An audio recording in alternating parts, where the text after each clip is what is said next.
শ্রী গণেশ যন্ত্র।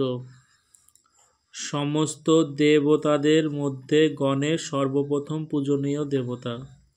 এই জন্য নতুন যন্ত্র করার সময় সাধকদের সবার আগে এই গণেশ যন্ত্রকে পূজা এবং সাধনা করতে হয় বা হবে।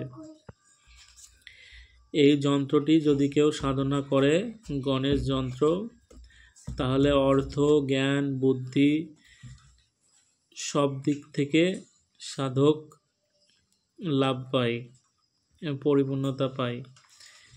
বিধি: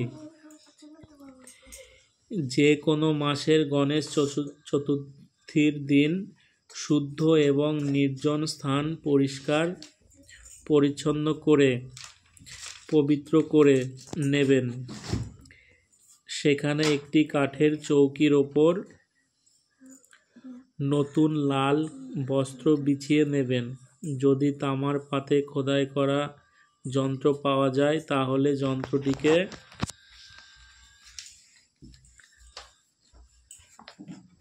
লাল কাপড়ের ওপর স্থাপন করে নেবেন।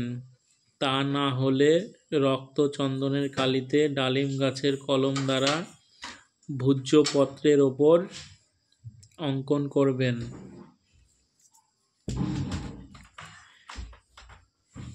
তাতেই স্থাপন করবেন।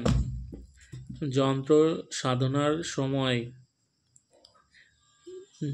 পূর্ব দিকে মুখ করে বসবেন।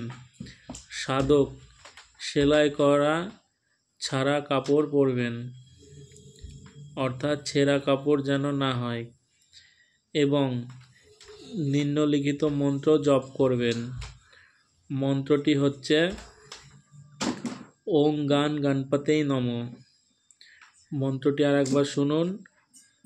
ওং গাং গণপতেই নমঃ। ওং গান গণপতেই নমঃ। এই মন্ত্রটি জপ করতে থাকুন এবং পূজা সমাপ্তি পর শ্রী গণেশের স্তব পাঠ করবেন।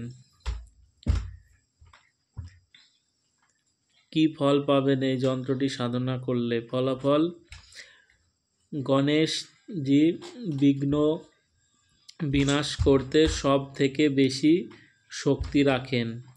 জ্ঞান, বুদ্ধি, লেখন শক্তি, ধন সম্পত্তি, সুরক্ষা, যশ, শক্তি, প্রতিষ্ঠা প্রভৃতির জন্য শ্রী গণেশের যন্ত্রকে পূজা এবং সাধনা করতে হবে বা করতে হয়। তাহলে আপনাদের মান সম্মান বৃদ্ধি পাবে, যশ, বাধা বিঘ্ন নাশ হবে এবং সুরক্ষিত থাকবেন আপনারা এই যন্ত্র সাধনা করলে। শ্রী গণেশ যন্ত্র খুব শক্তিশালী যন্ত্র একটি। সাধনা করে দেখুন, আপনাদের সর্ব মনস্কামনা পূর্ণ হবে। ধন, ঐশ্বর্য, শক্তি, প্রতিপত্তি সব কিছু এই যন্ত্রের সাধনা করলে পাওয়া যায়। করে দেখুন একবার, 100% উপকৃত হবেন। সবাই ভালো থাকবেন, সুস্থ থাকবেন। জয় মা তারা, জয় গুরু বামদেব। সবার মঙ্গল হোক।